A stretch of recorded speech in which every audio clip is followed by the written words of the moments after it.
Media మిత్రులందరికీ కూడా నమస్కారం. మొన్న జరిగినటువంటి ఒక బాధాకరమైనటువంటి విషయం, ఆంధ్రప్రదేశ్ రాష్ట్ర హోంమంత్రి మా సోదరి అనిత గారి మీద అనుచిత వ్యాఖ్యలు చేసినటువంటి, గతంలో పనిచేసినటువంటి ఐటీ శాఖ మంత్రిగా అవగాహన తత్వం లోపించినటువంటి వ్యక్తి గుడివాడ అమర్నాథ్. ఈరోజు మీరు వ్యవహరిస్తున్నటువంటి తీరు రాష్ట్ర ప్రజలందరూ కూడా చూస్తూ ఉన్నారు. ముందుగా నేను అనిత గారి గురించి 2 మాటలు చెప్పాలి. ఒక సామాన్యమైనటువంటి దళిత కుటుంబంలో పుట్టి, ఒక సామాన్యమైనటువంటి టీచర్గా బాధ్యతలు సేకరించి, తర్వాత రాష్ట్ర రాజకీయాల్లోకి అడుగుపెట్టి ఎవరి సహకారం లేకుండా ఆవిడి కష్టంతో ఒక శాసనసభ్యురాలుగా, పాయకరావుపేటకి శాసనసభ్యురాలుగా ఎన్నుకోబడి ఆంధ్రప్రదేశ్ రాష్ట్ర మహిళా అధ్యక్షురాలుగా, అంతేకాకుండా ఒక పాలిట్ బ్యూరో సభ్యురాలుగా, అంతేకాకుండా ఈరోజు రాష్ట్ర హోంమంత్రిగా, అంటే ఒక సక్సెస్ఫుల్ లైఫ్ని తీసుకుంటూ మహిళా లోకానికి ఒక ప్రెస్టేజ్ ఇష్యూగా ముందుకు వచ్చినటువంటి వ్యక్తి మా సోదరి అనిత గారు. ఈరోజు 43,000 ఓట్లు మెజార్టీ, అంటే ప్రజల ఆదరణ పొంది ఈరోజు పాయకరావుపేట శాసనసభ్యురాలుగా అయినటువంటి వ్యక్తిని పట్టుకొని గుడివాడ అమర్నాథ్ అన్నటువంటి వ్యక్తి మేకప్లు కేజీ వస్తుంది పుట్టి అని చెప్పి మాట్లాడుతున్నటువంటి అవగాహన లోపంతో మాట్లాడుతూ ఉన్నాడు. ఈరోజు నేను ఒకటే అడుగుతా ఉన్నాను, గొడ్డల పార్టీ అధ్యక్షుడు జగన్మోహన్ రెడ్డి మహిళల పట్ల ఉన్నటువంటి జీవిత చరిత్ర ఏంటో ఒక్కసారి నేను వివరిస్తాను. జైల్లో ఉన్నప్పుడు చెల్లిని ఏ విధంగా రాజకీయ స్వలోభాల కోసం ఆవిడ్ని వాడినటువంటి పరిస్థితి మనం చూసాం. కనీసం ఎమ్మెల్యే సీటు కూడా ఇవ్వకుండా పక్కన పెట్టినటువంటి పరిస్థితి మనం చూసాం. తల్లి పార్టీ మరి అధ్యక్షురాలుగా, గౌరవ అధ్యక్షురాలుగా, వైఎస్ఆర్సీపీ పార్టీకి అధ్యక్షురాలుగా విజయమ్మ గారిని ఏ విధంగా వాడుకొని తర్వాత ప్రజల ముందు, కార్యకర్తల ముందు నమస్కారం పెట్టించి పక్కకు నెట్టేసినటువంటి వ్యక్తి. అంటే నీ ఇంట్లో తల్లిని చెల్లిని ఏ విధమైనటువంటి గౌరవించావు అనేది రాష్ట్ర ప్రజలందరూ చూశారు జగన్మోహన్ రెడ్డి.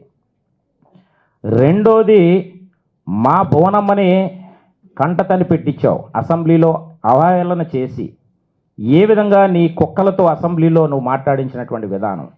తర్వాత మా సోదరి గౌత శిరీష గారిని కూడా ఏడిపించినటువంటి పరిస్థితి. ఇప్పుడు మా అనితమ్మని గారిని కూడా ఏడిపిస్తున్నటువంటి పరిస్థితి. అంటే ఇది నీ చరిత్ర.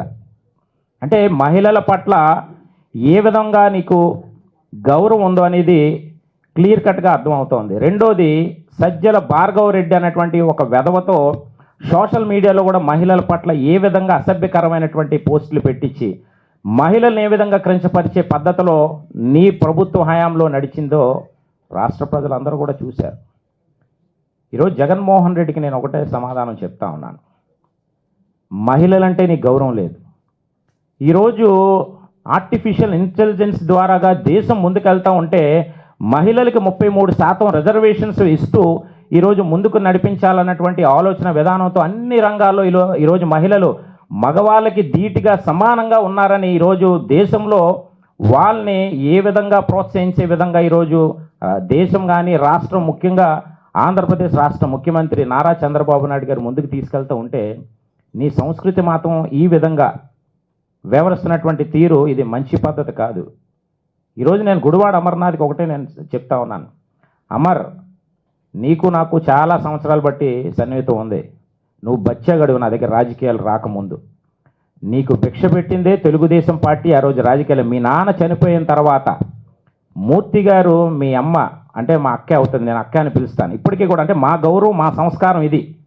గుడివాడ నాగమణి గారు నేను అక్క అని పిలుస్తాను, వాళ్ళ ఇంట్లో సన్నిహితంగా ఉన్నటువంటి వ్యక్తినప్పుడు. కార్పొరేటర్ స్థాయి నిన్ను చేస్తే రాజకీయ భిక్ష పెట్టింది తెలుగుదేశం పార్టీ. తర్వాత నువ్వు ఎవడవు అని చెప్పి కుర్రోడు పర్లేదు బాగా ఉన్నాడు అన్నటువంటి ఆలోచనతో ఆ రోజు ఉన్నటువంటి నీ జగన్మోహన్ రెడ్డి నిన్ను పార్టీలోకి తీసుకొని నీకు గౌరవం ఇచ్చారు. అంటే ఎక్కడి నుంచి నీకు నీ రాజకీయ భవిష్యత్తు స్టార్ట్ అయింది? ఇది గమనించాలి. నీ ఇంట్లో అక్క ఉంది రేఖ, నాకు తెలుసు కదా.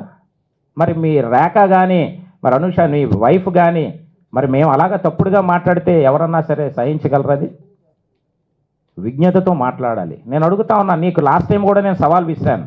ఇన్ఫర్మేషన్ టెక్నాలజీస్కి కూడా స్పెల్లింగ్ చెప్పలేనటువంటి నువ్వు ఈరోజు నువ్వు మాట్లాడుతూ ఉన్నా అంటే రాజకీయ స్వలోభాల కోసం. ఈరోజు ఏంటంటే మీ మనుగడ రోజు రోజుకి గ్రాఫ్ తగ్గిపోతూ ఉంది. జగన్మోహన్ రెడ్డి మనుగడ ఈ రాష్ట్రంలో పోతూ ఉంది. ఏదో ఒక అలజడి సృష్టించి గతంలో కూడా నేను మేనమావని ఎస్సీ ఎస్టీలకి దళితులకి గిరిజనులకి అని చెప్పుకొని ఆ రోజు కూడా దళితులను డోర్ డెలివరీ చేసి దళిత డాక్టర్ని హత్య చేసి ఏ విధంగా దళితుల మీద కక్ష పెట్టుకొని పొట్టను పెట్టుకున్నావో అదే రిపీట్ చేస్తూ ఉన్నారు మా ప్రభుత్వంలో కూడా. ఇప్పుడు నువ్వు చేస్తుంది ఏంటంటే దళిత మహిళా హోంమంత్రిగా ఉన్నటువంటి అనిత గారిని కూడా కించపరిచే విధంగా ఈరోజు నువ్వు వ్యవహరిస్తున్నటువంటి తీరు. మా సంస్కృతి ఈరోజు ఆర్టిఫిషియల్ ఇంటెలిజెన్స్, అంతేకాకుండా ఈరోజు ఒక ఐటీ హబ్గా ఈరోజు మేము చేస్తుంది ప్రజలకి సేవ. ఎవరైతే యువకులు ఉన్నారో నిరుద్యోగులుగా ఉన్నటువంటి వాళ్ళకు ఉద్యోగ కల్పన చేస్తూ ఈరోజు మేము ముందుకు వెళ్తూ ఉన్నాం.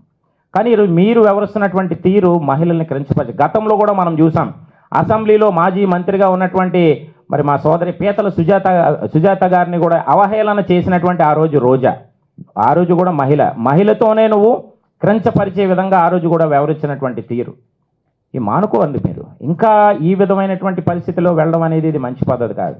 నీ పార్టీలో ఉన్నటువంటి సంస్కృతి 5 సంవత్సరాల కాలంలో అవంతి, చామంతి, బంతి, పూబంతి మరి ఇవన్నీ ఉన్నాయి కదా. ఇవన్నీ గంట అరగంటలో ఒక గౌరవ గోరెంట్ల మాధవ్ న్యూడ్ వీడియోలు బట్టలు ఇప్పుకొని, అంటే ఇది మీ సంస్కృతి. మా సంస్కృతి ఏంటంటే మహిళలకు గౌరవించడం, మహిళలకి సమాన హక్కు కలిగించడం. ఈరోజు 33% వాళ్ళకి ఏదైతే రావాల్సినటువంటి హక్కు రిజర్వేషన్లో ఈరోజు కల్పించడం, వాళ్ళకి ముందుకు నడిపించే విషయంలో ఈరోజు మేము ముందుకు తీసుకెళ్తూ ఉంటే ఈరోజు మీరు చేస్తున్నటువంటి చేష్టలో ఈ మంచి పద్ధతి కాదు. నేను అమర్కి నీకు వార్నింగ్ ఇస్తా ఉన్నాను అమర్. నేను ఇది చెప్పడం కాదు, this is I'm giving a warning to you. ఒళ్ళు దగ్గర పెట్టుకొని కొవ్వెక్కి నీకు బాగా మదం ఎక్కి కొట్టుకుంటావు అన్న అమర్. నీకు అనకాపల్లిలో నడ్డు మీద తంతే గాజువాకలు వచ్చి పడ్డావు. గాజువాకలో 94,235 మెజార్టీ ప్రజలు ఇచ్చి నిన్ను గుడ్డలు ఇప్పేస్తే సిగ్గు లేకుండా ఈరోజు మళ్ళీ చోడవరంలో వెళ్ళి పడ్డావు. ఒరే నీకు అసలు కనీసం నేను I don't want to spell your name also Amar. So being uneducated, the way you're speaking, all the country was seeing about you. అంటే నేను మాట్లాడుతున్న ఇంగ్లీష్ నీకు అర్థం అవుతుందో కూడా నాకు తెలియదు. ఎందుకంటే the way you speak in about in front of the media also everybody was laughing. Information technology means you doesn't spell the name also. That is your character Amar. ఈరోజు నేను మాట్లాడుతాను, వీఆర్ ఎడ్యుకేటెడ్స్, మాకు ఒక సభ్యత సంస్కారం ఉంది. ఈరోజు ఖచ్చితంగా నేను ఒకటే చెప్తా ఉన్నాను, నీ ఇంటిని కూడా ముట్టడించే రోజు దగ్గర. అయినా నిన్ను ఇంత హైలైట్ చేయాల్సినటువంటి అవసరం మాకు లేదు. కానీ మహిళలు అనేది ప్రతి ఒక్కరిని కూడా ఎవరన్నా అంటే మాత్రం ఊరుకునే ప్రసక్తి లేదు. ఈరోజు మీ ఇంట్లో అమ్మ కానీ, మీ ఆవిడ కానీ, మీ అక్క కానీ, నీ కుటుంబ సభ్యులందరినీ కూడా మాట్లాడితే ఊరుకుంటావు నువ్వు అమరు? జగన్మోహన్ రెడ్డికే లేని సంస్కారం. ఎందుకంటే తల్లిని చెల్లిని వదిలేసినటువంటి ఒక బేవర్సోడు జగన్మోహన్ రెడ్డి. అలాంటి బేవర్స్ మా ఒక కంపెనీలో బేవర్స్ నా కొడుకులే ఉంటారు. అంటే ఈ మాట మాట్లాడడానికి నాకు సిగ్గుగా ఉంది. ఎందుకంటే మాకు ఒక క్రమశిక్షణ, ఒక పద్ధతి తెలుగుదేశం పార్టీలో ఉంది. కానీ మీ పద్ధతిలోనే మేము మాట్లాడితే దానికి ఒక క్లారిటీ ఉంటుందని ఈరోజు ఈ మాటలు మాట్లాడడం కూడా మాకు అసహ్యం వేస్తుంది. ఎలాంటి మాటలు మాట్లాడడం కూడా. జగన్ నీకు చెప్తున్నా ఉన్నాను అమర్నాథ్, ఒళ్ళు దగ్గర ఎట్టుకొని వ్యవహరిస్తే బాగుంటుంది. లేదు అంటే రేపన్న రోజు నేను చెప్తా ఉన్నాను, రేపన్న రోజు నీకు బట్టలు ఇప్పి నీకు నడి రోడ్డు మీద పరిగెట్టించే పరిస్థితి మహిళలందరూ చేసుకోకుండా నువ్వు కాపాడుకుంటే నీకు మంచిదని నీకు హెచ్చరిస్తూ, జగన్మోహన్ రెడ్డి మరి ఆవిడ భార్య భారతీరెడ్డి గారు, ఏమ్మా మరి నువ్వు మీ ఆయన్ని కంట్రోల్లో పెట్టలేకపోతా ఉన్నావా నేను అడుగుతా ఉన్నాను. భారతీరెడ్డి, సభ్యత సంస్కారం నువ్వు కూడా చదువుకున్నావు కదా. ఈరోజు మేకప్ల కోసం అంటే మరి నువ్వెన్ని మేకప్ కిట్లు మరి వాడుతూ ఉన్నావు? నీ పిఏ ద్వారాగా నువ్వెన్ని మేకప్ కిట్లు రప్పించుకొని నువ్వు వాడుతూ ఉన్నావు? మేము అనలేక మగవాళ్ళగా మాకు సిగ్గేస్తూ ఉంది, మాకు అడ్డొస్తూ ఉంది, సంస్కారం అడ్డొస్తూ ఉంది ఇలాంటి మాటలు మాట్లాడడానికి. ఇది మంచి పద్ధతి కాదు. నేను ఒకటే తెలియజేస్తూ ఉన్నాను, ఈరోజు మీ ఉనికిని కోల్పోతూ ఉన్నారు కాబట్టి ఇలాంటి దుశ్చర్యలకు పాల్పడుతూ రాష్ట్రంలో ఏదో ఒక అలజడి సృష్టిస్తూ ఏదో ఒకటి విధ్వంసాలు చెయ్యాలి, ఏదో ఒకటి ఎలాంటి పరిణామాలు ఎదుర్కొనే పరిస్థితికి తీసుకొస్తా ఉన్నారు. కానీ ప్రజలు చూస్తూ ఉన్నారు అమర్, నీకు నీ రాజకీయ భవిష్యత్తు నేను ఇప్పుడు చెప్తా ఉన్నాను, రాసుకో. నువ్వేదో 2029లో మళ్ళా నేనేదో సీన్లోకి వస్తామని అనుకుంటా ఉన్నారు. వైఎస్ఆర్సీపీ అన్నటువంటి పార్టీ మూతపడిపోయే రోజు దగ్గరలో ఉంది.